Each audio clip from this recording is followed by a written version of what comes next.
Desde la Comisión de Tecnologías Disruptivas de la Asociación de Juristas Franco-Colombianos, quisiéramos darle la bienvenida y agradecerles por estar con nosotros. Hoy vamos a tener unos paneles súper interesantes sobre inteligencia artificial como una herramienta de acceso a la justicia. Y para introducir este seminario con el que igual queremos empezar rápidamente porque los temas son muy interesantes, le quiero dar la palabra a nuestro compañero Alejandro Rodríguez Sánchez, miembro de la asociación y uno de los que lideran los temas de justicia digital e inteligencia artificial. Él es abogado de la Universidad Externado de Colombia, especialista en Derecho Internacional Público de la Universidad París II Panthéon Assas. También es magíster en Antropología del Derecho de la Universidad París I Panthéon Sorbonne y también en Asuntos Internacionales de la Universidad Externado.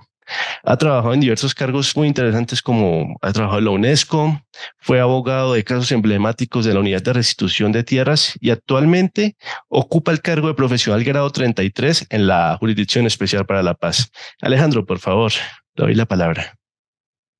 Muchísimas gracias, Efraín. Un cordial saludo para todas y todos en este día.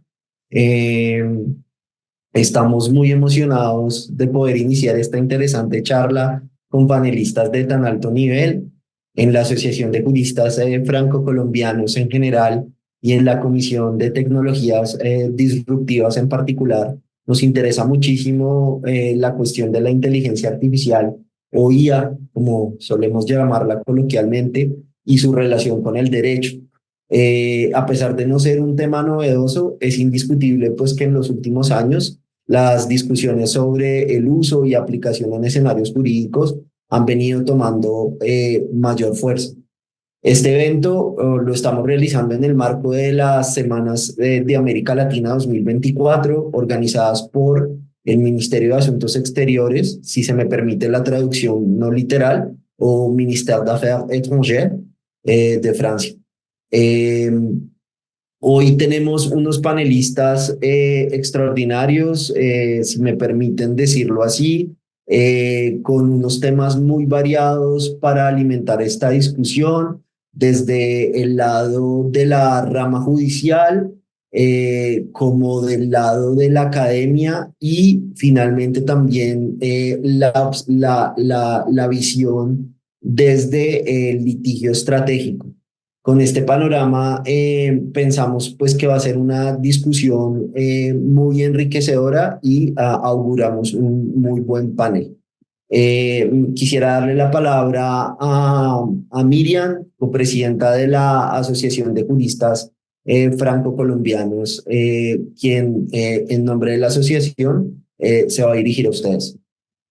Muchísimas gracias, Alejandro. Es un gusto para mí abrir este panel en nombre de la Asociación de Juristas Franco-Colombianos. Agradezco particularmente el gesto que han tenido nuestros invitados de acompañarnos el día de hoy, porque gracias a toda su experticia vamos a poder estudiar la cuestión de las herramientas de la inteligencia artificial al servicio del acceso a la justicia desde tres perspectivas: la perspectiva académica, la perspectiva judicial y la perspectiva de la práctica, como anunció Alejandro. Esto entra completamente dentro del objeto de nuestra asociación, que fue creada en el 2017 con ocasión al Año Cruzado de Francia y Colombia. En este año 2017 decidimos crear esta asociación para estudiar temáticas que interesan recíprocamente a Francia y a Colombia y poder hacer experiencias de derecho comparado que nos sirvan para nutrir mutuamente los dos sistemas jurídicos de la experiencia. Por eso es tan importante para nosotros la participación de estudiantes, de profesionales de todas las áreas del derecho que nos han acompañado desde hace 7 años en los diferentes eventos que hemos realizado. Y me complace adicionalmente abrir este panel el día de hoy porque este panel está organizado por nuestra Comisión de Nuevas Tecnologías, de Tecnologías Disruptivas, como la ha llamado su presidente Efraín Fandiño. Esta comisión es una comisión que nos orgullece muchísimo dentro de la asociación porque ha tenido una actividad increíble desde el año pasado. El año pasado tuvimos la ocasión de organizar el Año Digital, en el que se hizo en primer lugar una presentación sobre la inteligencia artificial para los abogados, fue un masterclass, y luego hablamos de los desafíos de la protección de los datos personales, del jurista aumentado y de la justicia transicional. Entonces ya estudiamos de cierta manera una sola perspectiva de la inteligencia artificial aplicada a las problemáticas precisas de la justicia transicional, pero el objeto de hoy es abrirlo a todo el sistema judicial colombiano y ver cómo se puede con estas herramientas favorecer el acceso a la justicia de todos los usuarios, todos los destinatarios de la justicia. Y todo esto dentro del marco de la Semana de la América Latina, como nos explicaba anteriormente Alejandro. La semana pasada tuvimos un espacio, nos otorgaron también un espacio en esta semana en donde evaluamos los 8 años de los acuerdos de paz. Esto para que vean, para mostrarles un poco la dinámica y el trabajo de nuestra asociación. Entonces, esperamos hoy aprender muchísimo de las ponencias que van a ser presentadas enseguida, y agradezco nuevamente a nuestros panelistas y a todas las personas que nos acompañan el día de hoy y que van a seguir uniéndose a medida de que avancemos en el panel. Les dejo entonces la palabra, Efraín. Alejandro, por favor. Muchas gracias, Efraín. Entonces, si me permiten, a continuación daré la introducción de los panelistas que nos acompañan el día de hoy. Estamos muy contentos de poder iniciar esta charla con la magistrada auxiliar Natalia Gaona Cifuentes. Ella es colombiana, de la ciudad de Tunja, es abogada de profesión, especialista en Derecho Público y magíster en Gestión Pública de las Universidades Externado y los Andes de Colombia. Cursó también maestría en Derechos Humanos con doble titulación en las universidades de Grenoble y Catholique de Lyon, en Francia. Su experiencia profesional se ha centrado en mayor parte en la formulación e implementación de políticas, planes, proyectos en el sector de la justicia. Actualmente se desempeña como magistrado auxiliar de la actual presidenta del Consejo Superior de la Judicatura, Diana Remolina, con quien trabaja, entre otros temas, los relacionados con la transformación digital de la rama judicial. También es docente de la Universidad Nacional. Nos acompaña también la profesora Verónica Echeverry, una destacada jurista colombiana con una amplia trayectoria académica y profesional. La profesora Echeverry es abogada de la Universidad Pontificia Bolivariana, con especializaciones en Derecho Privado, Derecho Constitucional y Contratos y Daños, así como una maestría en Derecho de la Universidad de Antioquia. Además cuenta con un posgrado en Inteligencia Artificial de la Universidad de Buenos Aires, lo que la convierte en una experta en la intersección entre el derecho y la tecnología. Actualmente la profesora Echeverry es coordinadora del Centro de Estudios Derecho, Tecnología e Innovación de la Universidad de Antioquia, donde lidera investigaciones y proyectos sobre los desafíos legales que plantea la era digital. También es miembro del Instituto Colombiano de Responsabilidad Civil y del Estado y el Instituto Colombiano de Derecho del Consumidor, y se desempeña como profesora titular en la Universidad de Antioquia. Finalizamos con John Edison Yela Rodríguez, un abogado conciliador y magíster en inteligencia artificial, que se destaca por su visión vanguardista y su compromiso con la innovación en el campo legal. Como CEO y consultor de Yela López Abogados, lidera proyectos pioneros que fusionan el análisis jurídico con la programación en Python, optimización de procesos y ofrece soluciones eficientes a sus clientes. John Edison es un apasionado por la formación y la capacitación de las próximas generaciones de profesionales del derecho imparte talleres y charlas sobre la convergencia entre la inteligencia artificial y el derecho, empoderando a abogados y estudiantes con herramientas necesarias para enfrentar los desafíos de la era digital. Auguramos entonces así un muy buen panel y le deseamos éxitos a todos. Quisiera darle la palabra entonces a la magistrada Natalia Gauna para iniciar.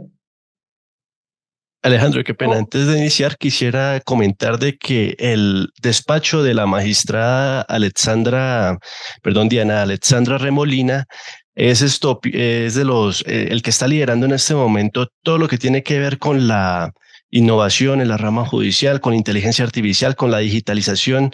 A Diana Remolina todos la conocemos desde nuestros campos, como por ejemplo la JEP. La conocemos muy bien porque ha hecho un excelente trabajo, por eso nos complace muchísimo. Y permítame este pequeño paréntesis porque en realidad estoy muy feliz de contar con la magistrada Natalia Gaona de ese despacho. Por favor. Efraín, pues muchas gracias por esa introducción tan calurosa. Pues primero que todo un saludo pues a la Asociación de Juristas Franco-Colombianos, sinceramente qué esfuerzo tan maravilloso por digamos, impactar desde distintos ámbitos y con las experiencias propias de cada uno, pues todos esos temas comunes que interesan a la comunidad jurídica. En particular, pues lo que comentaban hace un rato, pues a los integrantes de la reciente, entiendo, Comisión de Tecnologías Disruptivas y pues muchas gracias por invitarnos y considerar que la rama judicial colombiana en efecto es un actor relevante en todos estos temas. Especial agradecimiento a Efraín y a todo el equipo de la asociación que está como liderando todos estos temas, a mis compañeros de panel, a Verónica y a John, que justamente, como les decía hace un rato, pues más que contarles nosotros lo que estamos haciendo, a nosotros nos interesan mucho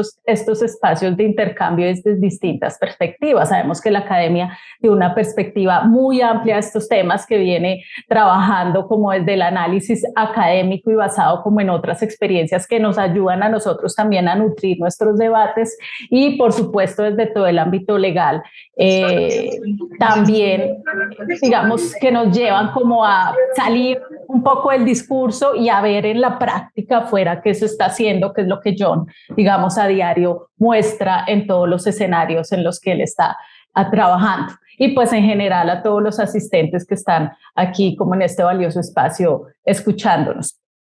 En efecto, nosotros, pues en particular yo trabajo en el Consejo Superior de la Judicatura. El Consejo Superior de la Judicatura, quizás para los que no entienden muy bien esta estructura en la rama judicial, nosotros, Consejo Superior, somos como el órgano que ejerce el gobierno y la administración de la rama, es decir, el Consejo Superior de la Judicatura en Colombia no es un órgano que administre justicia, ni dicte sentencias, ni lleve casos ni procesos judiciales, sino lo que hacemos es desde un ámbito gerencial de gobierno, movilizar las políticas, fijar lineamientos, fijar programas y proyectos, y uno de esos grandes programas y proyectos pues es la transformación digital, y dentro de la transformación digital, entre la variedad de tecnologías que existe, pues está la inteligencia artificial abriéndose camino en el sector legal y judicial. En efecto, desde el despacho de la magistrada Diana Remolina, que es con quien yo trabajo y que es la magistrada titular en la corporación, ella casi que desde su llegada al Consejo Superior decidió trabajar y encontrar como esta fuerza que la transformación no solo digital, sino en general organizacional va a permitir seguramente ayudar a resolver algunos de las brechas y problemas y barreras que todos conocemos que tiene el servicio de justicia, no solo en Colombia, sino seguramente en otras latitudes, y pues venimos trabajando en esto. Veo que ustedes pues desde la asociación ya vienen tratando estos temas, entonces chévere porque no es como un tema ajeno. En diciembre comentaban que ya tuvieron una sesión de intercambio de experiencias del uso de inteligencia artificial, quizás entendí como en justicia transicional. Hay unos resultados muy valiosos en estos temas que también nosotros tuvimos la oportunidad de conocer hace unos meses. Y pues creo que la conclusión preliminar que abre este debate, o que pudiera estar abriendo este debate inicialmente, es que, pues, se quiera o no, la inteligencia artificial ya hace parte de nuestras cotidianidades, llamemos más allá del ámbito judicial, pues hace parte de nuestras cotidianidades, aun cuando no seamos muy conscientes realmente de lo que hay detrás, de lo que hacemos a diario con las plataformas, con las redes sociales, pero ya es claro que la inteligencia artificial está ahí y en general la tecnología. Sin embargo, pues sí hay que reconocer que hasta hace relativamente poco, diría yo, que el tema de la inteligencia artificial entra con fuerza como en el debate de las políticas públicas del Estado, o me refiero al Estado colombiano.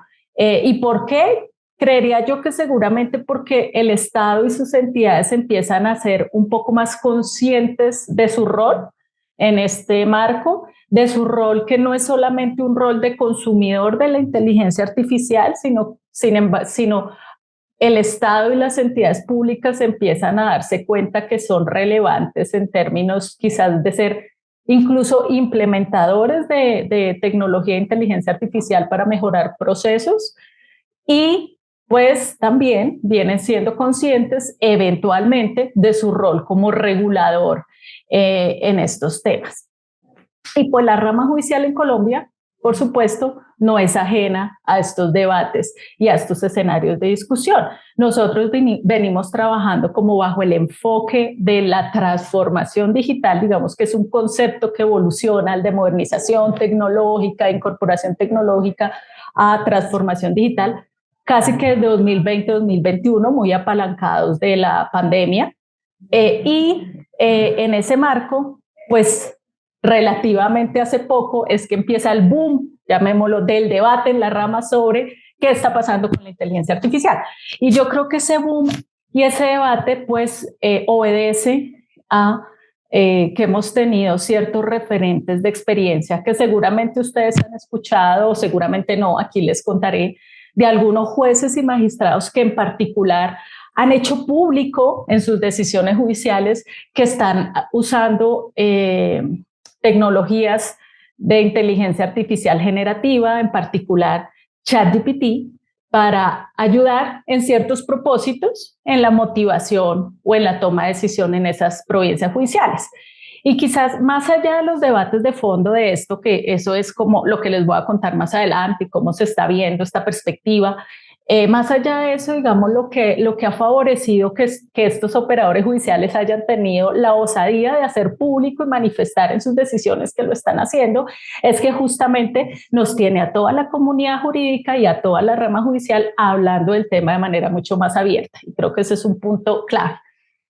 Pero más allá como de ese boom, de esos jueces en particular, que son 2, 3, 4, digamos, todavía es aislado, pues claramente que el tema de iniciativas y proyectos más institucionales de exploración del uso de inteligencia artificial para mejorar aspectos en el sector justicia, entiéndase aspectos de acceso, entiéndase aspectos de mejora en los tiempos, de mejora de los procesos, incluso de mejora en la transparencia en que ofrecemos los servicios a los ciudadanos, pues ya se viene trabajando. La JEP viene trabajando proyectos, la Fiscalía General de la Nación viene trabajando en proyectos, la Superintendencia de Industria y Comercio viene trabajando en proyectos, y pues nosotros en la rama en particular también venimos trabajando en proyectos nuevamente más institucionalizados, más allá de, digamos, de las experiencias individuales de jueces y magistrados. Y uno de esos proyectos, o por lo menos el que ha tenido más avance en su implementación, es el que se conoce como Pretoria en la Corte Constitucional, pero venimos también trabajando en otras iniciativas para aliviar otros dolores que existen en la rama y les estaré como contando más adelante. Entonces digamos que esta es como la gran conclusión preliminar de lo que pasa en la rama judicial, y es que hay dos apuestas, o más bien dos enfoques de entendimiento en torno al uso, un enfoque que va muy dirigido a cómo los jueces o magistrados en su día a día, en su administración de justicia, en su toma de decisión, están o no haciendo uso de tecnología e inteligencia que ya existe en el mercado, que incluso puede ser gratuita y que están manifestando que la están usando. Allí las discusiones pues son como en términos de hasta dónde este tipo de tecnologías puede o no apoyar la toma de decisión, hasta dónde la institución debe tener un control en esto, hasta dónde hay seguridad de los datos, etcétera. Digamos, las discusiones van en torno más a los marcos éticos del uso de esta tecnología por parte del juez individual, pero hay un segundo enfoque y es el dirigido a de qué manera nos aprovechamos como institución y organización de la rama judicial en apalancarnos de este tipo de tecnologías para estructurar e implementar y hacerle seguimiento a proyectos que se apalanquen en inteligencia artificial para resolver necesidades concretas y puntuales de la administración de justicia. Entonces, digamos, son como dos miradas distintas sobre el mismo asunto, pero que las dos hay que abordarlas y en las dos, pues el Consejo Superior de la Judicatura está ahí como metido en entender qué pasa desde las dos aristas y cómo abordarlo. Es por eso que nosotros, digamos, desde el Consejo Superior, que estamos justamente como impulsando el proceso de transformación digital en la rama judicial de nuestro país, pues hemos como querido incorporar de manera más directa el tema de la inteligencia artificial a favor de la administración de justicia como por ahora. Esto puede ser evolutivo, puede cambiar, pero por ahora tenemos como 3 grandes líneas de trabajo priorizadas. La primera gran línea de trabajo, y vale la pena decir que esta proyección y esta planeación en este tema se ha construido muy de la mano de la gente que conoce el asunto. Es decir, nosotros no somos expertos en este tema, nos apalancamos de recomendaciones que recibimos, de mesas de trabajo que hacemos, de toda la información que circula sobre este tema, porque hoy, pues de esto ya todo el mundo habla, todo el mundo escribe y todo el mundo tiene algo que decir. De ahí, de ese conocimiento y de esas experiencias es que dijimos, vamos a trabajar en 3 líneas priorizadas de acción. La primera línea está enfocada básicamente en alfabetización digital y en formación de competencias y habilidades. O sea, creemos, sí, sinceramente, que este es un tema todavía bastante desconocido en la comunidad judicial en Colombia. Es decir, ni siquiera los ingenieros que tenemos tienen el mismo nivel de conocimiento. Algunos entienden más qué es esto, inteligencia artificial, que además tiene un montón de cosas técnicas complejas de entender. Y lo mismo nuestros jueces, magistrados y empleados judiciales que se dedican a llevar el trámite del proceso judicial y a tomar las decisiones, también tienen vacíos en esto, en entender qué es, entender que es una tecnología más, en entender que esto tiene oportunidades, al igual que otras tecnologías, pero que también hay cosas que hay que considerar en orden a buscarle el mejor uso posible. Y por eso nuestra primera línea de acción, y yo creo que la de base, es como ponernos a tono con el tema y que todos pudiéramos medianamente, por lo menos, hablar un mismo lenguaje. Yo creo que en esto hemos avanzado muchísimo, nos han reconocido mucho como un poder judicial pionero en este tema en la región. Nuestra experiencia más reciente fue justamente un curso de fundamentos de inteligencia artificial para la administración de justicia que hicimos la rama judicial en asocio con la Universidad de los Andes, que es una universidad que viene trabajando mucho estos asuntos, y pues arrancamos con 1.400 servidores judiciales capacitados, o por lo menos sensibilizados. Llamemos que no digamos capacitados, pues que ya todos quedaron hablando de algoritmos al dedillo, pero por lo menos sensibilizados. De hecho, ya tuvimos, este curso acaba de finalizar hace muy poco y tuvimos como nuestro primer barrido de resultados del mismo en orden a, pues, que cogemos de ahí para seguir en el proceso. Y pues justamente uno de los resultados de este curso es que nuestros estudiantes fueron literal jueces, magistrados, sustanciadores, secretarios, ingenieros. Ellos, los que cursaron, los 1.400 que cursaron el curso, pues lo que nos decían al inicio antes de iniciar el curso o justo comenzando, la mayoría de ellos manifestaban un desconocimiento alto en torno a este tema. Por supuesto que finalizado el curso estas cifras cambiaron, ya la gente, nuevamente sin entrar en detalles, puede hacer una conversación en torno a esto, a qué es la inteligencia artificial, por qué es importante que yo como juez lo entienda, por qué es importante que yo como juez, digamos, decida si quiero o no hacer uso de una herramienta en particular y de qué manera. Entonces creo que eso es un punto a favor. Lo otro es que otro hecho revelador, o quizás no tanto, es que la mayoría de la gente que estuvo en este curso revelaron que usan los sistemas de inteligencia artificial más que todo para propósitos distintos al ámbito laboral. Es decir, aun cuando este tema es tan boom, no es que todo el Poder Judicial en Colombia o todos los jueces y magistrados estén haciendo uso de esto para resolver sus casos.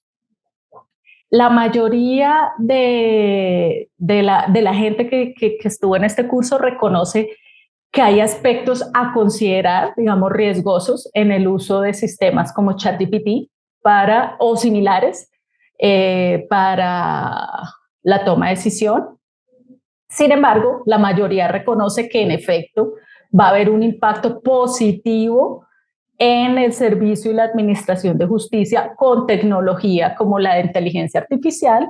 Y al final, un hecho que para nosotros es revelador para la segunda línea de acción o de trabajo que tenemos, es que la mayoría, casi que el 90%, reconocieron que necesitan tener directrices más claras de cómo abordar el tema de la inteligencia artificial a favor de la administración de justicia. Y justo ese último resultado es el que nos ha llevado a plantearnos nuestra segunda línea de trabajo, que es el proceso de reflexión en torno justamente así. La rama judicial en Colombia necesita como trabajar en un marco ético o en un instrumento de lineamientos para el uso apropiado de la inteligencia artificial en el servicio de justicia. Y creo que, digamos, esto lo hemos venido trabajando, esta parte de reflexión en torno a un marco, yo no lo quiero llamar regulatorio porque eso genera como todavía cierto debate, pero un marco de uso. Lo venimos trabajando de la mano de varias aliados y actores relevantes, nuevamente porque esto no es un tema que solamente podamos resolver nosotros. En esto se cruzan perspectivas académicas, perspectivas de la industria. Está la Corte Constitucional que justamente está revisando en sede de tutela uno de los casos en los cuales un juez decidió utilizar ChatGPT en sus decisiones. Entonces, lo que salga de ese escenario judicial también es muy valioso de cara a ese marco de uso. Pero además hay varios proyectos de ley en Colombia. Entiendo que esto está sucediendo en todo el mundo, que incluso ya hay instrumentos que han sido expedidos, pero en Colombia en particular hay varios proyectos de ley que están en curso, que abordan el tema de la regulación o pretenden abordar el tema de la regulación de la inteligencia artificial desde distintas aristas, y todo eso nos nutre. Por eso es que nosotros estamos haciendo parte hoy de una cosa que se llama Mesa Multiactor de Regulación de la Inteligencia Artificial.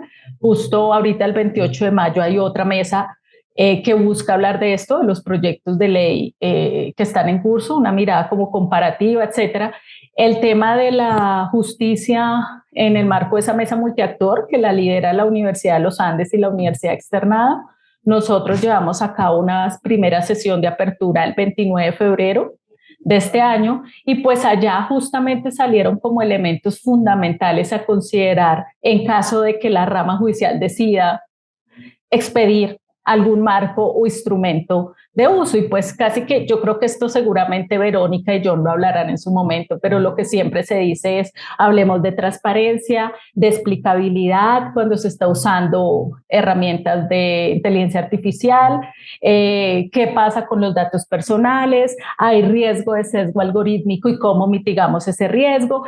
Y una cosa fundamental, digamos, en nuestro ámbito de la rama por ahora y hasta que esto no se vuelva una cosa loca, pero por ahora la responsabilidad personal sigue estando en cabeza del juez de la República en Colombia. Digamos, hoy amparados en la normativa que tenemos, que es la Constitución Política de Colombia y la Ley 270 estatutaria de administración, independientemente de la capacidad de autonomía que tenga una herramienta de inteligencia artificial para aprender, la decisión judicial está en cabeza del juez y sigue siendo responsabilidad de él. Entonces, creo que esto es un punto relevante en el marco de esa segunda estrategia de instrumentos regulatorios de uso de la inteligencia en la administración de justicia. Y justamente por eso, con el fin ni de satanizar, sino más bien de entender qué es esto, es nuestra tercera línea de acción. Y la tercera línea de acción ya pasa como de la teoría a, bueno, empecemos a practicar cosas con inteligencia artificial.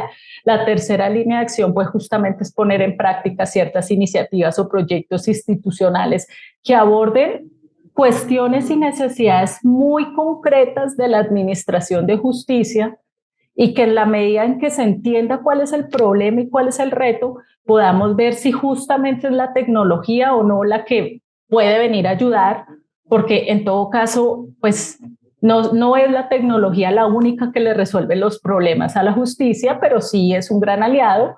Y en la medida en que podamos decir o concluir que la inteligencia artificial puede ayudar para apalancar temas importantes, poner en marcha esos proyectos. Ahí nosotros ya venimos haciendo cosas, hay varias cosas relacionadas, quizás nuevamente estamos empezando con pinitos de abajo, o sea, no queremos adentrarnos ya en cosas como que toquen mucho con valores tan grandes de la rama judicial como la independencia judicial o la seguridad jurídica. Por eso estamos como intentando empezar con cositas más concretas, más de apoyo a la gestión administrativa o a esas tareas subsidiarias que tiene el juez y que en todo caso ayudan a solucionar cosas y ayudan quizás en algún momento, si es que esto tiene el impacto esperado, a reducir tiempos, a mejorar el acceso, a que las cosas salgan más rápido, a que el juez se descargue de temas que sinceramente son tan repetitivos que lo puede hacer una máquina. Entonces estamos en esas vías, ya tenemos como un primer ejercicio en varias aristas. Uno es como acá en la rama tenemos que pagar sentencias, es decir, hay procesos judiciales que están en contra de la rama judicial y allí tenemos que pagar las sentencias a las cuales estamos siendo condenados. Allí estamos viendo oportunidades de mejora en el trámite operativo de este pago de sentencias, que estamos evaluando usar procesamiento de lenguaje natural para mejorar las búsquedas y la extracción de textos y hacer que este trámite sea más rápido y le quite como trabajo a la gente. Ahí vamos en eso. También estamos trabajando eventualmente en unos chatbots, pues que sean, digamos, yo no sé si decirlo que sean nuestros, pero más bien que tengan una información muy depurada para orientación al ciudadano de nuestros servicios.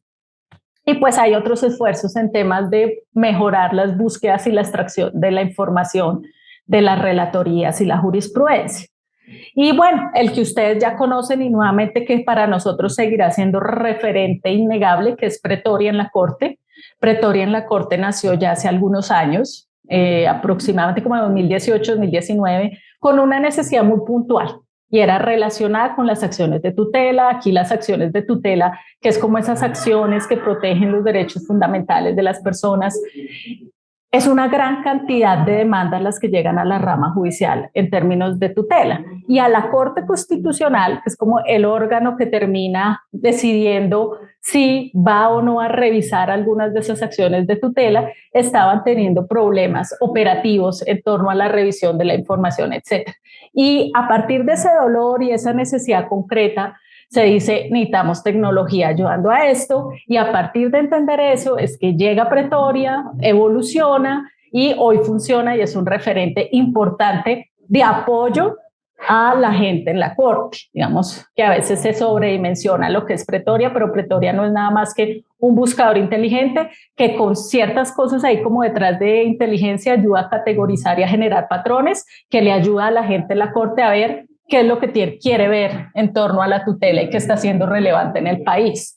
Entonces, digamos que todo esto para todo esto que les cuento, un poco para entender, o el mensaje final que yo quiero dejarles es que cuando hablamos de inteligencia artificial todavía se ve como, o pueden haber muchos mitos en torno a inteligencia artificial.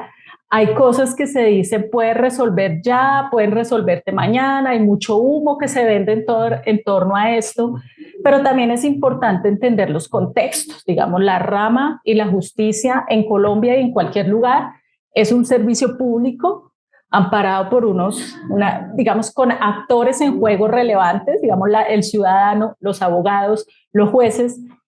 Y pues nosotros lo que estamos queriendo hacer realmente es un ejercicio juicioso y responsable de esto.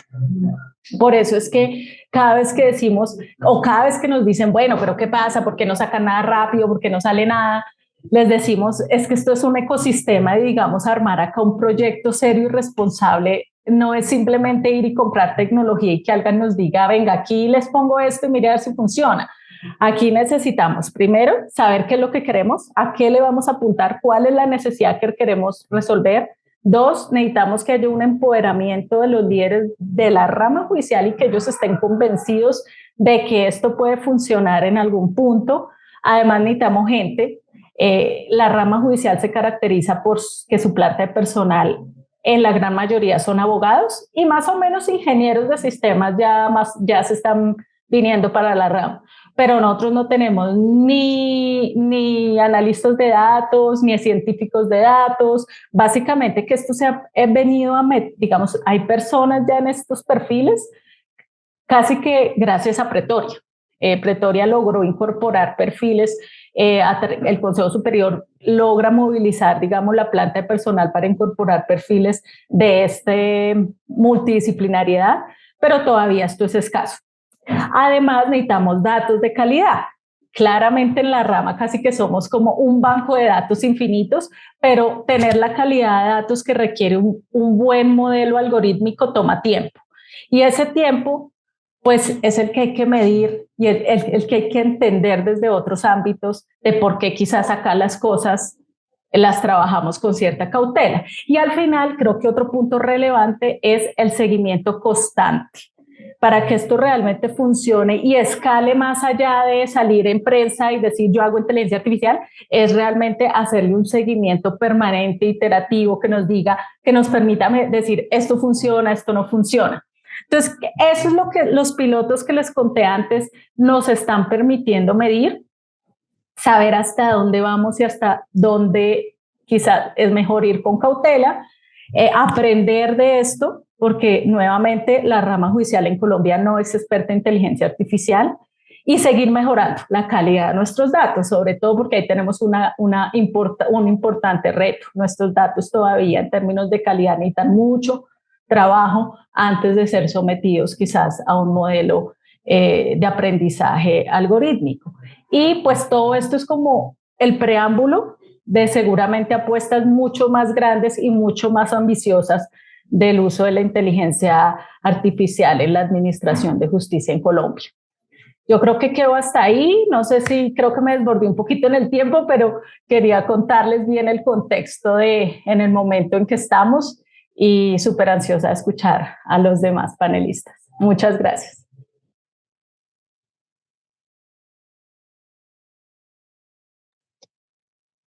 Muchas gracias, magistrada, por esa muy buena exposición. Creo que muchos de los que no conocíamos bien en qué está la rama judicial nos pusimos al día.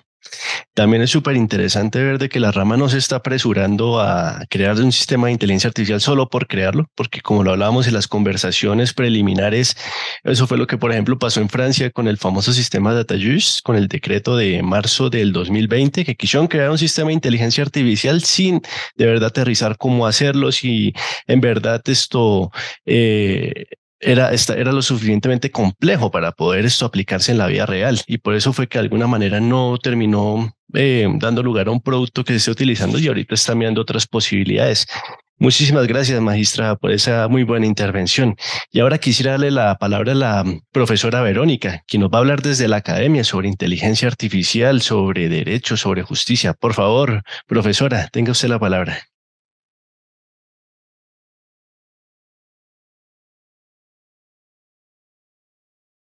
Hola, Profesor. buenos días.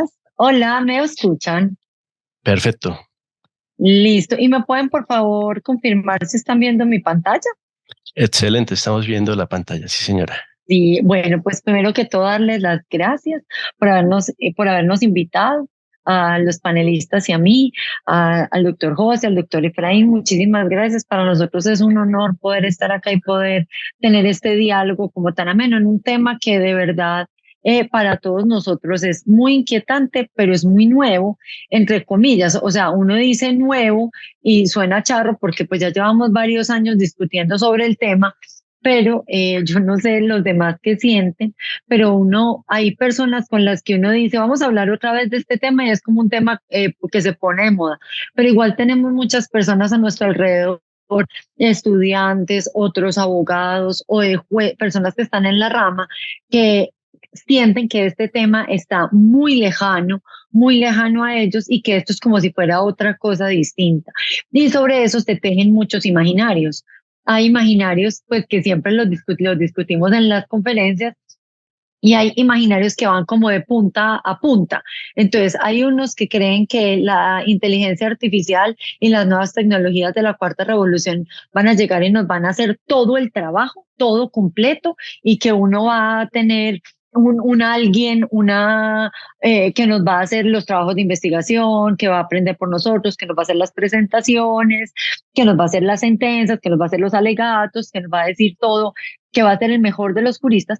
Y por el otro lado, hay quienes sienten que ya tuvieron una interacción el año pasado, a principios del año pasado, con ChatGPT 3.5, por ejemplo, y que eso no les sirvió. Entonces, que eso no sirve para nada. Entonces, estamos los que creen que están a un lado, los que creen que nos va a servir para todo, y al otro lado están los que creen que no sirve para nada, porque se entraron con mucha ilusión al ChatGPT 3.5, por ejemplo, y encontraron que no sirve. Entonces yo no sé, la doctora Natalia, el doctor John, si les ha pasado como que se han encontrado con ese tipo de individuos que uno le pasa a veces y están los que estamos en la mitad, que creemos que esto no es el oráculo de Delfos y el que nos va a sacar de todos los problemas, pero también creemos que es una herramienta que puede ser muy, muy potente. Entonces, yo estoy tratando de que esto me comparta plenamente, pero a ver, ahí ya están viendo mi pantalla plenamente, ¿cierto? Ya Muy bien. Listo, Así. perfecto, muchas gracias. Entonces, acá tenemos pues una introducción chiquita a la inteligencia artificial para los que apenas están llegando. Digamos, este concepto no es nuevo. El referente que uno puede tener es en la película El Código de Enigma, cuando uno pensaba en Alan Turing, que tenía él tenía una máquina que quería que pensara. O sea, ¿cómo hacemos que haya una máquina que piense?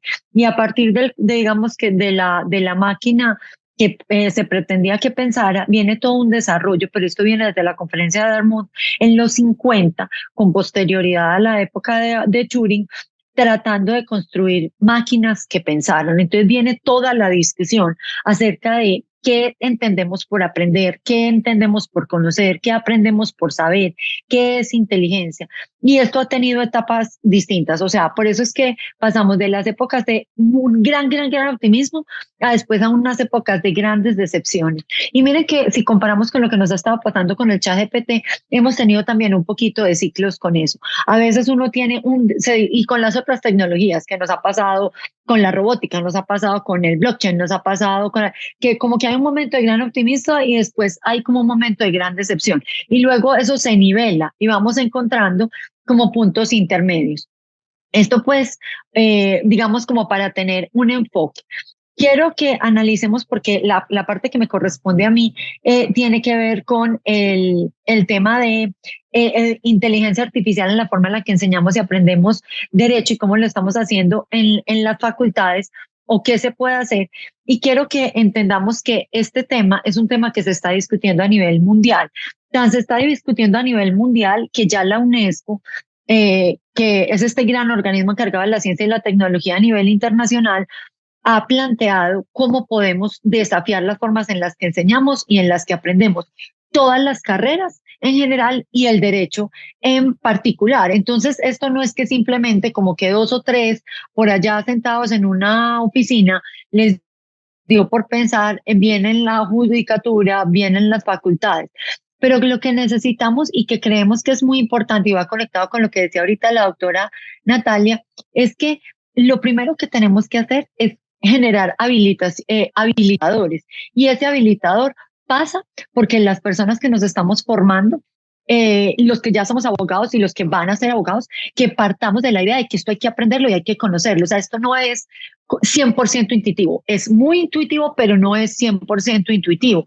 Esto necesitamos unas habilidades, un contexto, y las habilidades son técnicas, son habilidades jurídicas y son habilidades éticas. Y tenemos que tener y capacitarnos nosotros y capacitar a los chicos que están aprendiendo en este momento derecho en esas habilidades y en esas capacidades. Entonces no es simplemente coger y decir, si yo no miro esto, esto no está pasando, porque yo siento que tenemos todavía algunos colegas que dicen, no, es que todo eso de las cuarta revolución industrial ni esas tecnologías está muy bien, pero para otras cosas.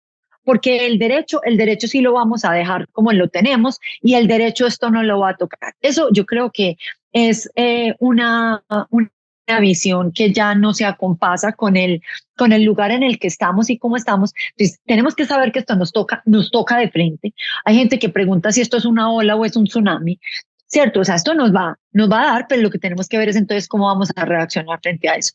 Acá simplemente tipos de definiciones básicas de inteligencia artificial. Entendamos que inteligencias artificiales hay muchas definiciones. La inteligencia artificial estrecha, que es lo que tenemos hoy en día, con una pretensión que tienen las grandes compañías, todas, pero pues específicamente OpenAI y también Google y también Microsoft, y es llegar a la inteligencia artificial general, que la inteligencia artificial general todavía es simplemente un anhelo, por allá no hemos llegado, pero se están trabajando para llegar, que es cuando las inteligencias artificiales primero son capaces de hacer todo lo que es capaz de hacer un humano y adicional a eso son capaces de crear por sí solas otras inteligencias artificiales. Lo que nos interesa que es para la educación superior en general, acá en la definición de la UNESCO, que es inteligencia artificial son máquinas capaces de imitar diversas funciones de la inteligencia humana. Entonces pensémoslo desde los estudiantes de derecho y los abogados que también necesitamos adquirir nuevas habilidades acá, que son la inteligencia humana, incluyendo la percepción, el aprendizaje, el razonamiento, resolución de problemas, interacción del lenguaje y la creatividad. Miren que muchas de las cosas que nosotros hacemos como abogados, no todo, pero mucho de eso está incluido acá. Si nosotros enseñamos, tenemos que enseñar cómo vamos a hacer para que las personas que son abogadas, jueces y estudiantes de derecho aprendamos a hacer lo que se llama la inteligencia aumentada. Que la inteligencia aumentada lo que nos va a permitir es tener lo mejor del humano, o sea, el razonamiento, la capacidad crítica, el análisis, la empatía, el análisis ético, el conocimiento del contexto y demás, pero que adicional a eso vamos a tener lo mejor de las inteligencias artificiales, que las inteligencias artificiales sí son muchísimo mejores que nosotros para muchas tareas, por ejemplo, para análisis de grandes cantidades de texto. Para eso es mucho mejor la inteligencia artificial que lo que podemos hacer nosotros como humanos. Entonces, miren que, por ejemplo, según la funcionalidad, uno puede distinguir las inteligencias artificiales entre las que son predictivas, que son las que analizan millones de datos, como no lo puede hacer un humano. Y a mí me gusta aquí comparar con lo que pasa con los médicos y con los radiólogos. Piensen en un médico radiólogo y ya lo conecto con el derecho. ¿Qué tiene que hacer un médico radiólogo? Comparar miles de imágenes. Pero ¿qué es lo que pasa? Que cuando usted tiene varias imágenes, al principio usted tiene 10 o 15, usted es capaz de distinguir muy bien las imágenes, de acordarse qué vio en cuál. Pero cuando usted tiene 50, 100, 200 o 500, uno dice, yo voy adquiriendo una cierta experticia porque el cerebro humano es muy capaz de aprender a reconocer patrones, pero a uno ya se le olvida dónde fue que vio qué, ¿cierto? Entonces, la máquina que puede hacer sin cansarse, analizar 24/7, miles y millones de imágenes, establecer patrones e encontrar incluso patrones que el ser humano no ha visto. Entonces, a la hora de analizar miles o incluso millones de imágenes, la máquina lo puede hacer mucho mejor. ¿Y eso qué permite? Que en la inteligencia artificial, que es predictiva, pueden identificar, por ejemplo, unos patrones correlacionados mucho más fácil para identificar un diagnóstico. Entonces, la inteligencia artificial en temas de diagnóstico médico ha probado ser mucho más eficiente que lo que pueden ser varios radiólogos, incluso porque entre ellos se contradicen. ¿Eso qué permite? Una menor variabilidad en el diagnóstico. ¿Qué hacemos si pensamos eso en términos de derecho? ¿Qué es lo que le pasa?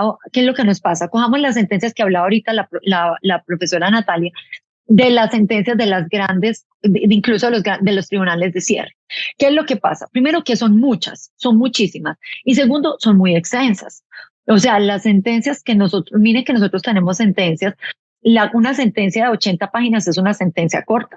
Hay sentencias de 200 páginas, o sea, hay sentencias que ya por sí solas son casi que un trabajo de maestría.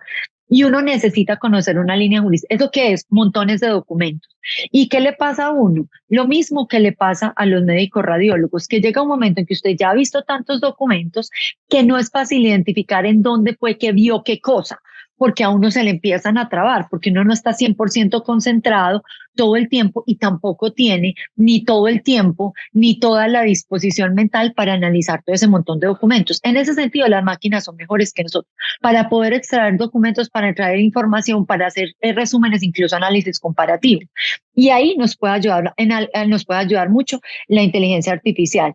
¿Para qué la han utilizado los médicos? Por ejemplo, para tener una menor variabilidad en los diagnósticos. Nosotros podríamos, a través de muchos casos, poder ir identificando patrones y permitir que las inteligencias artificiales nos ayuden también, haciendo identificación de patrones, a generar lo que le pasa, por ejemplo, a los usuarios de nosotros en el consultorio jurídico, que a veces llegan y dicen, es que yo la semana pasada vine y ese chico me dijo una cosa, pero en cambio ahorita viene usted y me está diciendo otra. Y yo estuve hablando con un abogado que es vecino de mi casa y me está diciendo otra. Entonces, doctora, ¿esto cómo es? Entonces, todos sabemos que donde hay varios abogados hay varias opiniones, pero uno podría, a partir de esto, generar, digamos, un poquito más de consensos. Ahora, otra vez, hay que aportarle lo humano, que es la parte crítica. Ahora, ¿qué son inteligencias generativas? Las inteligencias artificiales generativas. Las inteligencias artificiales generativas son como, por ejemplo, el ChatGPT. El ChatGPT, ¿qué es lo que nos hace? Nos permite que haya, a partir de unos sistemas largos de lenguaje, que yo chatee con la máquina. O sea, que la máquina, el lenguaje fluido, genere cosas nuevas y genere respuestas diferentes. Por eso es que uno conversa con la máquina. Y esa es, digamos, entre comillas, la gracia de las inteligencias artificiales generativas. En texto, en imagen, en video, o sea, con diferentes formas. Entonces, la pregunta es, ¿de eso qué es arriesgado para los abogados que tenemos que identificar, aprender a conocer y tenemos que jugar con eso? Pero también que son oportunidades, cómo identificamos los riesgos y cómo identificamos las oportunidades. Entonces, ¿qué riesgos tenemos nosotros en la educación superior? Y esto, que lo da la UNESCO para la educación superior en general, cómo lo aplicamos en el contexto latinoamericano y en el contexto colombiano y en el contexto de las facultades de Derecho, enseñando Derecho. Primero, tenemos desigualdades globales. ¿Qué pasa si nosotros no accedemos a las herramientas que también están accediendo en otros países? Tengan en cuenta que cada vez estamos más globalizados. Entonces, acá una forma de democratización del conocimiento pueden ser las nuevas tecnologías, pero también nos pueden generar nuevas desigualdades. Tenemos limitación en cuanto a los datos. Todos sabemos que no es lo mismo cómo funcionan las inteligencias artificiales en inglés que cuando lo hacemos en español. Primero, porque allá hay más datos y allá está más decantado, y porque el idioma en el que se entrenan es ese. Un tema que mencionaban ahorita y que probablemente el doctor ahorita también lo va a mencionar, que son los sesgos. Los sesgos los tenemos todos los seres humanos. Todos los seres humanos tenemos sesgos. El tema es que mi sesgo no es escalable. O sea, si yo tengo cualquier sesgo, si yo prefiero un determinado tipo de población frente a otra, si yo soy más pro cualquier cosa, pro mujeres que pro hombre, o pro hombre más que pro mujer, o pro indígenas más que pro personas de raza blanca, yo tengo un sesgo, pero es que mi sesgo es mío y a mí los otros seres humanos me controlan. El problema cuando programamos una inteligencia artificial con un sesgo es que eso va a ser escalable. Entonces, cuando se menciona que esto va a estar en la regulación o en la judicatura, el problema es de esos sesgos con los que va a ir la inteligencia artificial, cuáles de esos sesgos son constitucionales y cuáles sesgos no son constitucionales. Entonces hay que identificar temas que tenemos muy retadores en temas de sostenibilidad, los cambios, la ética. La ética era una materia que era muy teórica y que no tenía aplicabilidad práctica. En este momento la ética se convirtió en una discusión que tiene consecuencias eminentemente prácticas. Listo. Y un riesgo que corremos todos en todas las etapas de la educación superior en general y en el derecho en particular, en unas universidades más que en otras, es que la industria permee demasiado la academia. ¿Hasta dónde queremos que la industria, cómo va a ser el balance que vamos a manejar entre las grandes tech, big tech y las universidades? La UNESCO también se ha preocupado del ChatGPT, pero resulta que para poder manejar, y acá es donde pensamos qué estamos pensando en la academia, y con el ChatGPT, ¿se acuerdan que ahorita hablábamos de que hay personas que utilizaban el ChatGPT el año pasado y que no tuvieron muy buenos resultados, y en consecuencia, como no tuvieron muy buenos resultados, como que creen que eso no, o sea, como que al principio pensamos que eso servía para todo, y después sentíamos que eso ya no sirve para nada? Una parte muy importante, primero, es que el ChatGPT era muy experimental, el 3.5. O sea, ellos casi que lanzaron una versión de prueba y ellos no esperaban tener el éxito que tuvieron. Ellos, el éxito, digamos, entre comillas, los desbordó porque ellos lo que pusieron fue a iterar con usuarios reales para mejorar el modelo. Pero el 3.5 lo que quería era un modelo que fuera mejorado. Entonces, ya después llegó el 4 Turbo y ahora tenemos el 4O, que digamos es mucho más potente porque tiene muchos más parámetros. ¿Qué necesitamos nosotros si vamos a manejar este y otras inteligencias artificiales para sacarle un buen provecho? Generar habilidades para poder saber cómo preguntarle. Muchas veces el sistema, cualquiera sea ese de cualquier inteligencia artificial, pero vamos a utilizar el ChatGPT, que es el que es más conocido, pero me sirve para Gemini, me sirve para Mistral, me sirve para los otros, es que no tenemos muy buenas habilidades para saber cómo preguntar. ¿Cómo se le pregunta a una inteligencia artificial para disminuir las alucinaciones del sistema, que es cuando el sistema da respuestas sesgadas o cuando se inventa respuestas? ¿Eso cómo se hace? No se va a eliminar completamente, pero sí se puede mejorar. Entonces, ¿qué tendríamos que hacer? Tendríamos que darle a los estudiantes y nosotros mismos como abogados y como profesores empezar a saber yo cómo le voy a preguntar a las inteligencias artificiales, porque es que eso no es de cualquier manera, eso tiene unas técnicas y esto toca empezar a aprenderlo. Entonces, acá hay unas herramientas, digamos, más o menos básicas en las que uno le puede enseñar a los estudiantes y a los abogados, así como decía ahorita la doctora. Ya sabemos que en los juzgados mucha gente lo está usando, pero ¿cómo lo están usando? ¿Lo están usando bien? ¿Están preguntando bien? ¿Están teniendo cuidado con las alucinaciones? ¿Están teniendo cuidado con el manejo de los datos? ¿Están teniendo cuidado con las alucinaciones del sistema? ¿Están sabiendo limitar la búsqueda? ¿Cómo se hacen las preguntas? Entonces eso es una habilidad. Aquí hay una estructura básica de cómo se hace un prompt, pero si yo hago una buena pregunta, tengo mejores posibilidades de obtener una buena respuesta. Si hago preguntas malas, tengo respuestas mediocres. Entonces, la pregunta, porque si yo llego y le digo al ChatGPT, dame la motivación para una sentencia en la de para hacer una interrupción voluntaria del embarazo, punto, en Colombia, esa pregunta está demasiado ambigua. Pero si yo voy manejando y voy haciendo unas mejores calidades de prompt, incluso le voy suministrando información, voy decantando, voy poniendo estas instrucciones, puedo ayudar a que la respuesta sea mejor.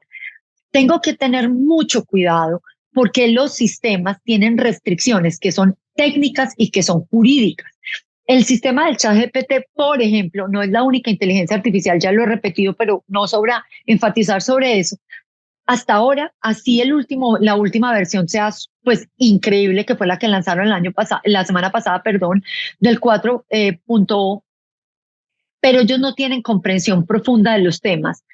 Simulan, ojo, porque el chat simula comprender, y como escribe y habla también, sobre todo si es en idioma inglés, uno tiende además como simula emociones, uno se le olvida a veces que está hablando con un humano, por eso, con una inteligencia artificial. Por eso es que uno a veces le pide perdón al ChatGPT, uno le da las gracias al ChatGPT, porque como lo hablan también, hablan como si fueran humanos.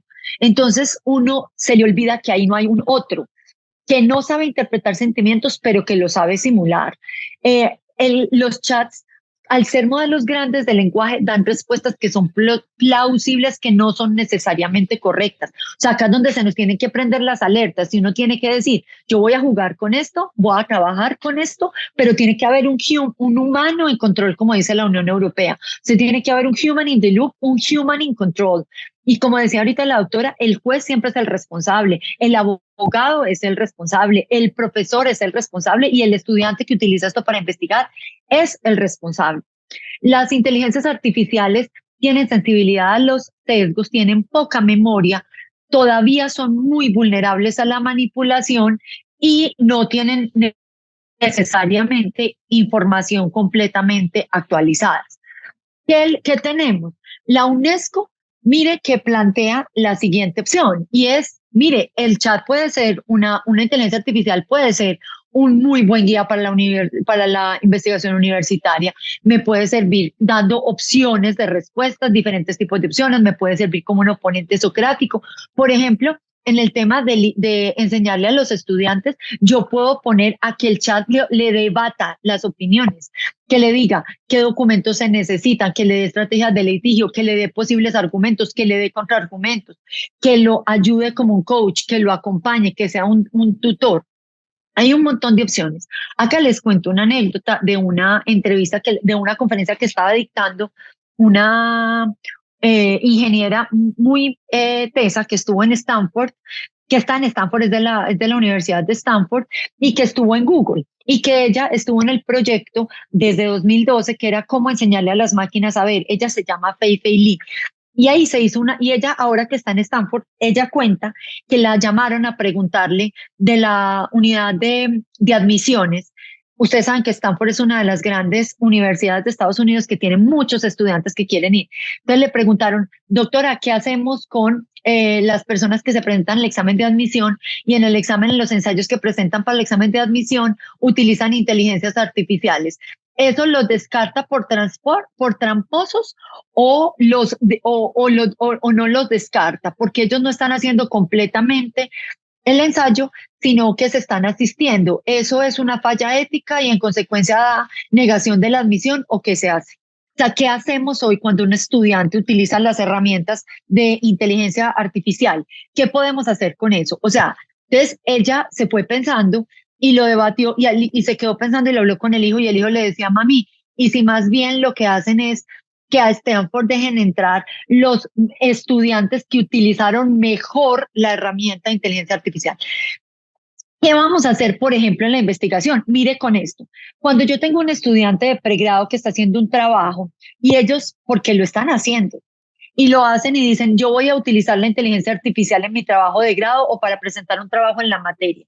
¿Lo descartamos porque está haciendo trampa o valoramos y le damos habilidades para que utilice la herramienta, como en su momento le dimos habilidades para que enseñara Word, Excel o PowerPoint y que está o el navegador de búsqueda de Google? ¿Esto es una herramienta o es un fraude? Y eso mismo es una pregunta que nos estamos haciendo cuando los abogados lo están utilizando. Entonces, acá la UNESCO da alternativas de un uso ético de la inteligencia artificial para algunas tareas dentro de la investigación universitaria que pueden ayudar a generar habilidades dentro de los estudiantes y los futuros abogados y que después le pueden ir generando el aprender teniendo claro que ellos van a ser los que van a estar en control, cómo se puede usar de una manera ética y de una manera jurídica. Acá ponen una forma que a mí me gusta, que es la inteligencia artificial, cómo podemos hacer un uso ético de la inteligencia artificial. ¿Usted es capaz de aceptar el ChatGPT todo lo que le da? ¿Es importante la autoría? ¿No es importante la autoría? ¿Usted se puede hacer responsable? Si yo utilizo una inteligencia artificial para el uso de las herramientas, yo tengo que hacerme responsable. O sea, no puedo simplemente copiar y pegar. Entonces, eso es un reto útil. Ahora, finalmente, ¿cuáles serían pros y contras de hacer esto? O sea, esto tiene cosas muy buenas y cosas muy malas. Puede haber un aprendizaje mucho más personalizado. podemos tener un feedback para los estudiantes 24/7 porque las inteligencias artificiales no se cansan. Podemos hacer simulacros, podemos hacer desarrollo de habilidades tecnológicas y podemos fomentar la investigación. Ahora, esto tiene riesgos muy altos. Primero, ¿qué hacemos con los chicos que ya no son capaces de utilizar las habilidades y no son capaces de escribir si no es con una inteligencia artificial, que no saben redactar, que no saben resumir, que no saben abstraer una idea principal? O sea, esto puede generar una dependencia, puede generar falta de interacción humana y eso nos daría falta de empatía. Hay riesgos éticos y riesgos jurídicos, hay limitaciones de contexto. Si yo no cojo una inteligencia artificial entrenada con el derecho colombiano, puede que la inteligencia artificial me conteste con el derecho argentino o el derecho español. Y en el proceso educativo puede que lleguemos a un momento en que los estudiantes prefieran aprender todo el tiempo con inteligencias artificiales y no con humanos. ¿Qué recomendaciones les hago en bibliografía? Las de la UNESCO, que ya les mostré, más varias. Esta es una, entre otras muchas, del Laboratorio de Inteligencia Artificial y Derecho de la Universidad de Buenos Aires, que ha discutido mucho estos temas y han hecho muchas pruebas de uso. Tienen esta y muchas otras publicaciones. Y ya de la bibliografía, que es académica, no jurídica, les recomendaría estos libros para quienes quieran profundizar. Artificial, que habla sobre la nueva inteligencia y lo que significa ser humano en este contexto, cómo los algoritmos sirven para hacer muchas soluciones, que es armas de destrucción matemática, pero que también, si no tenemos cuidado con los sesgos, pueden generar grandes problemas, que es armas de destrucción matemática. Los 9 gigantes, que hablan de cómo las grandes corporaciones están moldeando el futuro de la humanidad. Y finalmente un texto clásico, que es el de Harari. Yo con eso termino, profesor Efraín y profesor José, muchísimas gracias de nuevo por la invitación. Quedo atenta a sus preguntas. Bueno, profesora, muchísimas gracias. Y ahorita le tengo que confesar que mientras la escuchaba, yo me estaba diciendo que hubiera querido tener una profesora como usted cuando hice mis estudios de Derecho, porque muchos profesores son reacios a estas nuevas tecnologías. Yo recuerdo, ya tengo una cierta edad, yo recuerdo que cuando estaba en mis estudios de pregrado, no nos dejaban utilizar Wikipedia, por ejemplo, que es una buena herramienta si uno la sabe utilizar bien. En lugar de explicarnos cuál es el origen de Wikipedia, la naturaleza y todo, simplemente la prohibían. Y esa es la cuestión, no es prohibir a los nuevos estudiantes, sino enseñarles a usar las herramientas, pero como usted dice, sin que esto se convierta en una dependencia, sino simplemente que le permita utilizar una nueva herramienta.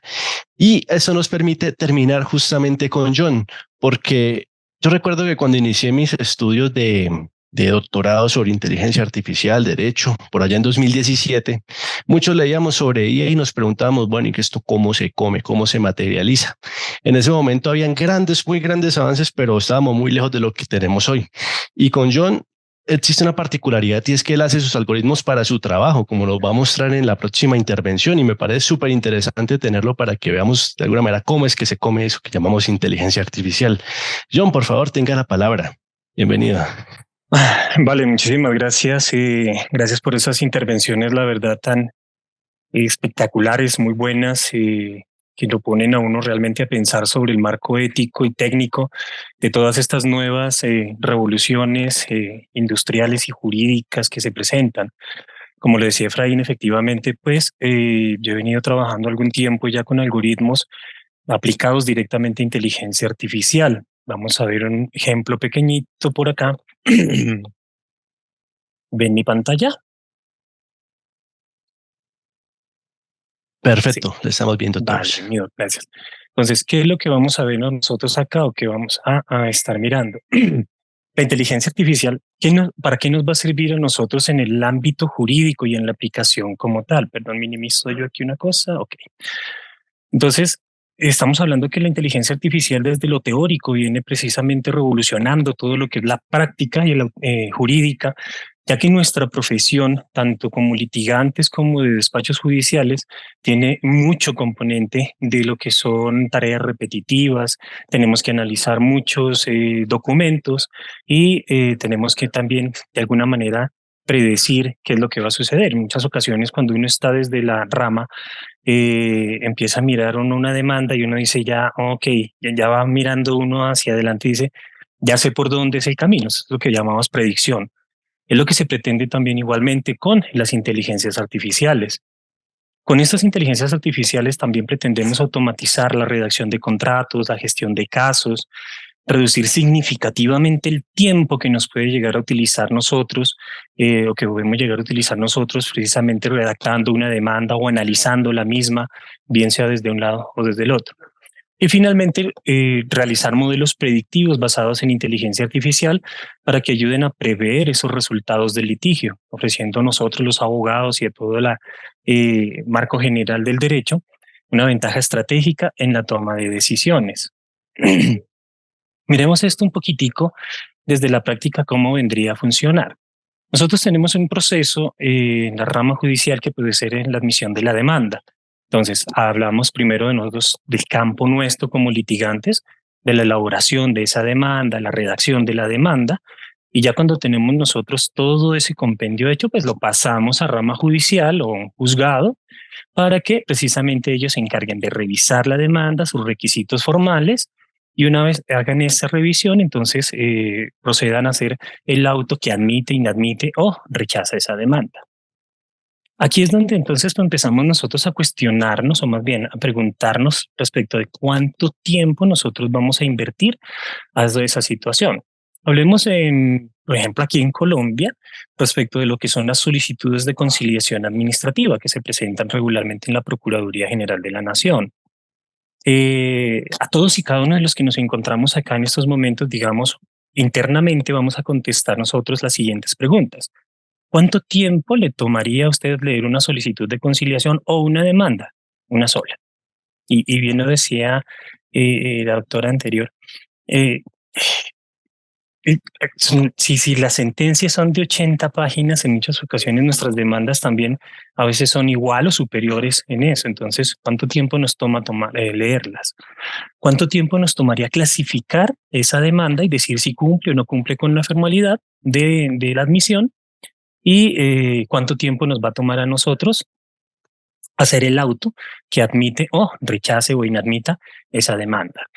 Hace unas 2-3 semanas, creo, más o menos, tuve la oportunidad también de participar en un panel donde hice esa encuesta con esas preguntas. Les comparto los resultados con 33 abogados y estudiantes de derecho. Entonces, ¿cuánto tiempo le toma leer cada documento? Para esas 33 personas, el 42.4% les toma más de 30 minutos leerlo. ¿Cuánto tiempo le toma hacer ese auto? ¿Cuánto tiempo el de abajo le toma clasificarla? También al 39.4% de esas personas les toma más de 30 minutos clasificarlo. Y hacer el auto que admite al 51.5% le toma más de 30 minutos. En términos generales, en el ejercicio de leerla, clasificarla y hacer el auto admisorio toma más de media hora por cada uno de esos ejercicios. Y la gran pregunta del millón entonces es ¿cuánto le toma a un algoritmo hacer eso? Acá les traigo precisamente un ejemplo de cómo podría llegar a ser en lo siguiente. Permítanme salgo un momentico de esta presentación y dejé de compartir pantalla. Sí, señor, se acaba de compartir. Ya vuelvo y la comparto para ver acá precisamente una cosa. Pantalla, compartir nuevamente, minimicemos acá. Ok. ¿Qué tenemos acá? Quiero que le presten atención a este cuadro de acá. Acá tengo 5 modelos de solicitud de conciliación y tengo un formato de admisión de conciliación. Acá tengo un modelo, espérate que no me deja verlo.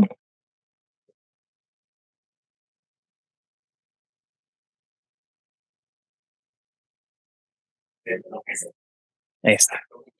Acá tengo un modelo, este es un algoritmo pequeñito, muy básico por ahora, que nos va a permitir a nosotros leer estas 5 solicitudes de conciliación y nos va a permitir a nosotros mirar qué sucede. ¿Qué hace cuando se ejecuta el algoritmo? El algoritmo me va a solicitar que ingrese estas 5 demandas. Le decimos que las ingrese, acá las tenemos, conciliación 2.1, las mismas que aparecen acá, las selecciono y le digo que empiece a analizarlas. Ahí ya está analizando. ¿Qué analiza? precisamente si esas demandas cumplen o no cumplen con los requisitos formales de admisión de la demanda. Acá vemos que ya nos salió 2 autos admisorios. ¿Qué quiere decir? El algoritmo ya lo leyó, ya miró acá precisamente de estas 5, cuáles cumplían efectivamente esos requisitos que nos permiten a nosotros admitir la conciliación. Y acá nos presenta a nosotros un resumen. Nos dice, la conciliación número 2 cumple con los requisitos formales de la demanda. Esta es la conciliación número 2. Nos dice además que la conciliación 1 cumple también con los requisitos. Acá tenemos la conciliación 1. Y el resto, entonces ya los analiza y nos empieza a decir a nosotros que la conciliación 3 no cumple con los requisitos formales, por lo tanto, entonces, y nos dice a nosotros que le hace falta la designación del funcionario, la individualización de las partes, etcétera, etcétera, de los requisitos. Estos 2 documentos que se generaron acá, por ejemplo, entonces, acá nos va a traer ya, bajo una proforma ya hecha, nos va a nosotros a llenar estos espacios. Por ahora lo tengo formateado para que nos llene convocante, convocado y control en medio de control. Entonces, cuando el algoritmo lee la demanda o la solicitud de conciliación, hace esta clasificación e inmediatamente sobre la proforma que ya está hecha, entonces genera el auto admisorio de la demanda. ¿Cuánto se demoró en leer estos 5 y en hacer estos 2 autos admisorios y en clasificarnos a nosotros cuánto, que si efectivamente cumplía o no cumplía con los requisitos formales? Literalmente estamos hablando de cerca de unos 20 segundos más o menos en leer 5 documentos que efectivamente nos cumplen nosotros con los requisitos. Entonces, frente a la media hora que precisamente se demoraban los profesionales del derecho en leer, clasificar y hacer, el algoritmo literalmente lo está haciendo en un promedio de 20 segundos. ¿Cuántos documentos puedo subirle a este algoritmo de prueba? Lo he hecho hasta con 180 documentos de clasificación para que los clasifique, los lea y mire a ver cuál es el resultado. Se ha demorado en promedio 28 segundos, 30 segundos en leer esos 180, clasificarlos y generar esos contenidos. ¿Cómo ocurre esto? Pues entonces acá lo vamos viendo. Este es el auto admisorio, el formato que se tiene base en el cual el algoritmo va a llenar los datos que se tienen. Como les digo, son tareas repetitivas. Cuando se admite un auto, cuando se admite una conciliación, una demanda, etcétera, pues literalmente decimos que el auto es muy parecido en todos, con contadas excepciones, ¿cierto? Hay que mirar también en eso. Cuando genera el documento 1 y el documento 2, pues vemos que llena los nombres, llena el convocado y llena el medio de control, al igual que sucede en cada uno de los documentos. ¿Cómo llegamos a esto? ¿Qué es lo que hace precisamente que haga el algoritmo? Algo que se llama etiquetado, el etiquetado de documentos. ¿Qué es el etiquetado? El algoritmo lo que entra es a revisar precisamente que el documento que él está leyendo, que él está examinando, cumpla o vea o tenga todos estos títulos, estas etiquetas. ¿De dónde salen estos títulos? ¿De dónde salen estas etiquetas? De la ley 2220 del 2022, que precisamente es del manual de control de, la ley de conciliación en Colombia, y estos son los requisitos que tiene, básicamente. ¿Qué hace entonces el algoritmo? El algoritmo lee el documento, mira que tenga todas estas etiquetas y sencillamente me dice si las tiene, si cumple, por lo tanto entonces hace el auto admisorio. Así como se programa o como tengo programado este algoritmo para que haga el auto admisorio, también puede hacerse el auto que lo inadmite o incluso el auto que rechaza, dependiendo de cómo nosotros programemos nuestro algoritmo. Asimismo, podemos también programar el algoritmo para que efectivamente entonces de una vez envíe la notificación con el documento anexo y programe, por qué no decirlo así, también en la agenda de nuestro juez o de nuestro conciliador la fecha en la cual se puede llegar a hacer. O sea, este es a grosso modo más o menos cómo podemos nosotros llegar a utilizar esos algoritmos. ¿Qué se requiere precisamente para todo esto? que haya participación tanto de un lado como del otro, del lado de nosotros como litigantes precisamente, y empezar como a estandarizar de alguna manera cómo nosotros como abogados escribimos.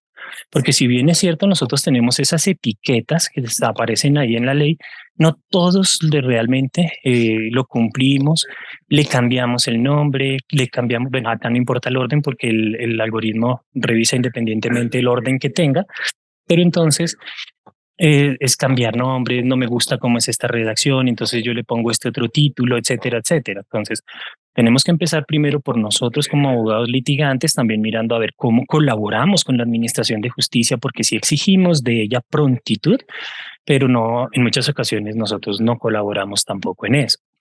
Y en la Administración de Justicia también miran a ver cómo utilizamos, como nos decían mis anteriores panelistas, mis antecesoras, cómo agilizamos nosotros también esos procesos automatizados que podemos llegar a tener dentro de la rama judicial o dentro de todo lo que es la Administración de Justicia. Esta es una muestra pequeñita precisamente de cómo un algoritmo muy sencillo, muy básico, hace un ejercicio de automatización con un pequeño componente de inteligencia artificial. Digamos que el reto fuerte realmente de este ejercicio está en que cuando ya lo clasifiquen, en que diga si efectivamente se admite la demanda, pueda llegar a predecirlo. ¿Cómo se hace esa predicción? Mediante un entrenamiento que le vamos a hacer al algoritmo. Entonces ahí es donde ya tenemos nosotros que tomar nuestros datos, nuestra data, y que afortunadamente como abogados nosotros tenemos muchísima data, tanto aquí en Colombia como en cualquier lugar del mundo, porque diariamente estamos nosotros desarrollando, estamos sacando sentencias judiciales, jurisprudencia constantemente, que precisamente nos ayuda a nosotros a poder entrenar esos algoritmos. He hecho algoritmos que permiten, de esas 80 páginas que mencionaba la doctora Verónica, pueda el algoritmo por sí solo leerlo y presentar también dos tipos de resúmenes. Un resumen que se llama extractivo, que es donde el algoritmo revisa como las partes más importantes de la sentencia y las parafrasea, las trae tal cual, textualmente, pero entonces son como los puntos más importantes. Y hay otro tipo de resumen que es el abstractivo, que es donde la máquina entra, por decirlo de esa manera, a hacer un pequeño razonamiento de lo que ocurre o de lo que sucede dentro de la sentencia y nos presenta a nosotros otro tipo de resumen también. Frente al primer resumen, digamos que no hay temor a equivocarnos porque lo que hace es extraer partes en concretas de lo que tiene la sentencia. En la segunda parte, entre el algoritmo, ahí sí ya toca prestarle atención, porque en las primeras pruebas que se hizo, escuchábamos a la doctora Verónica, a la doctora Alejandra hablando de la doctora Natalia hablando de alucinaciones. Y absolutamente todas las inteligencias artificiales tienen alucinaciones. En alguna oportunidad tenía la posibilidad de hablar con un colega y le decía que el caso específico de ChatGPT, lo que no pierde lo empata, pero él nunca va a dejar de darte a ti una respuesta ni nada por el estilo. Sea cierta o no sea cierta, pero siempre te va a dar una respuesta. Desafortunadamente, en el ámbito del derecho, nosotros le preguntamos a GPT, le decimos qué piensas, qué opinas, o dame un resultado, o le paso un prompt, y nos da a nosotros un resultado, pero a veces por esa maravilla que tenemos nosotros creemos que es la verdad absoluta lo que nos está mostrando, y no.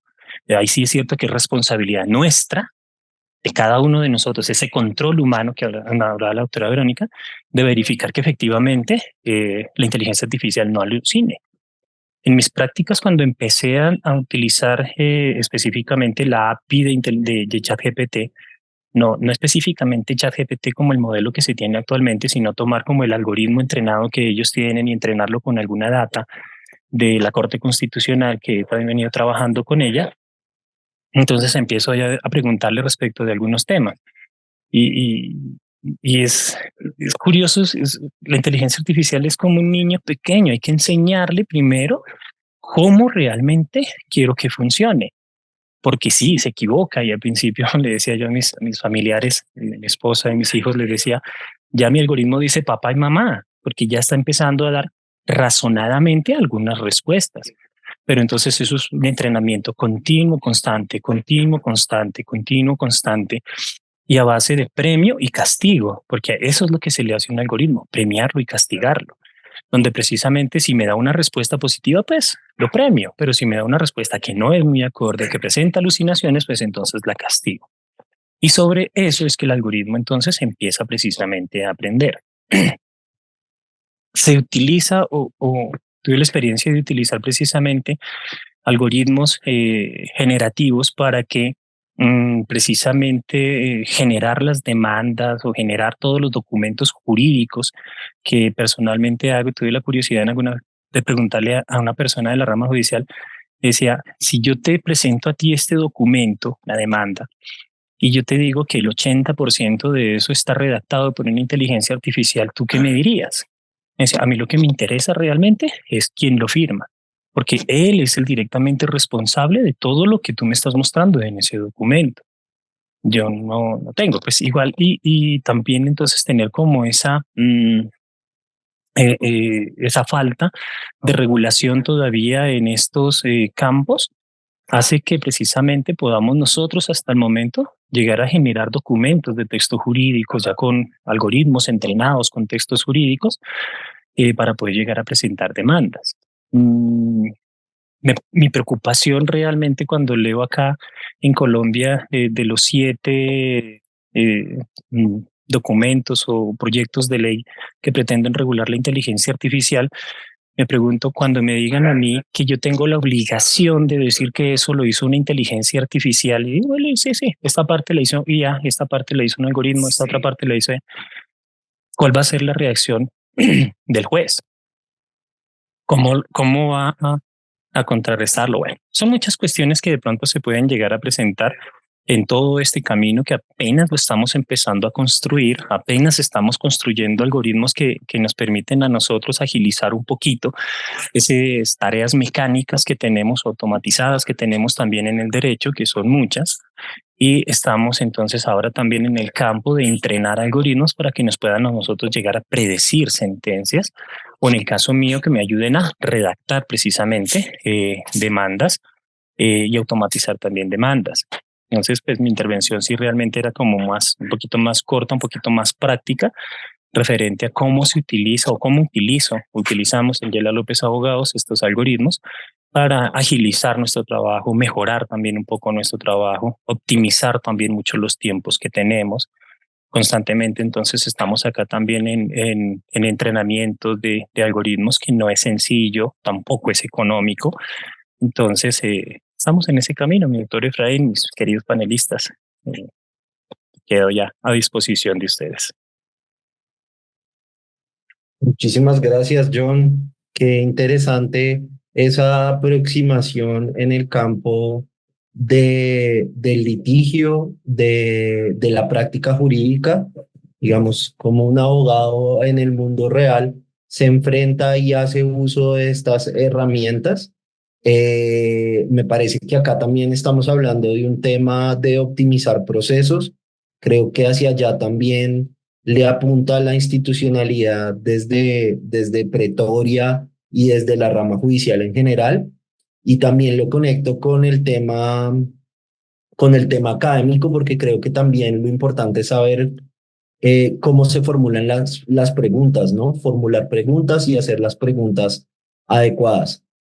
Tenemos algunas preguntas en el chat. Tenemos 2 preguntas. Una para la magistrada. Desafortunadamente la magistrada no nos acompaña ya. ¿En qué etapa se encuentra el COMPES-BIT sobre la implementación y transformación digital en la rama judicial? Y tenemos otra pregunta, y es si el programa, si la aplicación está diseñada con base en chat GPT o cómo se accede a ella. Supongo yo que están haciendo referencia a la aplicación de John. Entonces, no sé si John quiera dar un poco más de precisiones frente a la aplicación. Y pues tenemos unas dos preguntas más por parte de nosotros como miembros de la asociación. Entonces, yo le daría la palabra a Efraín para que vayamos cerrando. También a John para que nos explique y vamos mirando las respuestas.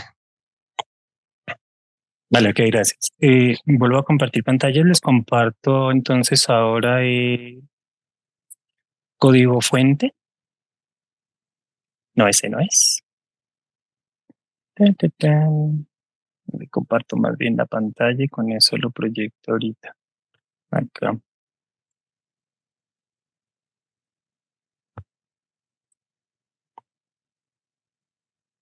Ok. Este es el código fuente de lo que acabamos nosotros de ver. No es basado en GPT, en ChatGPT, no. Es un código que nace desde cero precisamente en Python, con algunas librerías, como lo son precisamente Bloomberg. Este es el más importante, expresiones regulares, que es lo que nos permite a nosotros que el algoritmo precisamente pueda leer e interpretar todo lo que nosotros necesitamos. Este creo que es la librería más importante que necesitamos nosotros acá, porque la idea que es que nos lea a nosotros los PDFs y que de todos esos PDFs empiece a leer estos títulos que tienen los documentos, pero no está desarrollado sobre GPT, no lo está desarrollado. Diríamos que sí sería más fácil implementar ChatGPT. Sin embargo, algo de lo que he tenido en las interacciones que he tenido con rama judicial y en los challenges que he participado, la preocupación primordial es la protección de los datos, porque hay datos que son sensibles como los nombres, cédulas, si tenemos menores de edad, y realmente con GPT no sabemos a dónde van esos datos o cómo se manejan esos datos. Entonces, este es un algoritmo pequeñito que precisamente se maneja desde una máquina local, no se sube a nube, no se maneja en un lado o en el otro, sino que se maneja precisamente desde la máquina, desde el computador localmente donde lo tienen. Lo que hace realmente es automatizar las tareas de clasificación mediante una librería de expresiones regulares, que es donde el algoritmo o la máquina busca todos esos títulos. ¿Por qué es importante esta librería? Ya que lo que les decía, hay muchas formas como nosotros escribimos. Entonces, para una máquina, un espacio es un carácter, un punto es un carácter, una letra mayúscula es un carácter. Entonces, en muchas ocasiones, ¿qué hace esa librería? Pasa todo lo pasa a minúsculas, le quita tildes, encuentra lo que está buscando y vuelve y lo arma nuevamente. Eso es lo que hace el algoritmo detrás de toda esta parte. Gracias, John. Estábamos aquí hablando con los organizadores e infortunadamente yo creo que llegamos al final del tiempo. No sé, John y profesora Verónica, si nos pueden dejar un correo en el chat para todos los que quieran dejarles algún mensaje, enviarles preguntas y todo, para que continuemos esta conversación, porque la idea no es solamente que hagamos un evento y se quede ahí, sino que sigamos discutiendo, que sigamos proponiendo nuevas cosas, mirando límites, mirando todo, porque de alguna manera estamos en un cambio de época que entre todos estamos construyendo. Entonces, dicho esto, yo les agradezco a todos por haber participado, a la magistrada Natalia, que se tuvo que ir infortunadamente porque tenía una reunión, pero a la cual agradezco el tiempo, porque ya tiene un tiempo limitado, igual a la profesora Verónica, que también tiene un tiempo muy limitado y que nos quiso acompañar el día de hoy, a nuestro querido doctor John también, que está aquí con nosotros mostrándonos estos nuevos avances en el litigio y que son herramientas que de pronto hoy pueden parecer muy nuevas, pero con el tiempo van a ser utilizadas por todos los abogados. Y por esa razón yo les agradezco mucho por su presencia. Quiero hacer unos últimos agradecimientos al presidente de la asociación, Manuel Bosque, quien no nos pudo acompañar porque está de viaje, pero nos apoyó con este evento, al vicepresidente William Zambrano, quien nos colaboró con varios de los contactos que se encuentran hoy aquí. Les agradezco a todos los del público por su paciencia y también por haber participado en este evento. No duden en escribirnos, no duden en participar.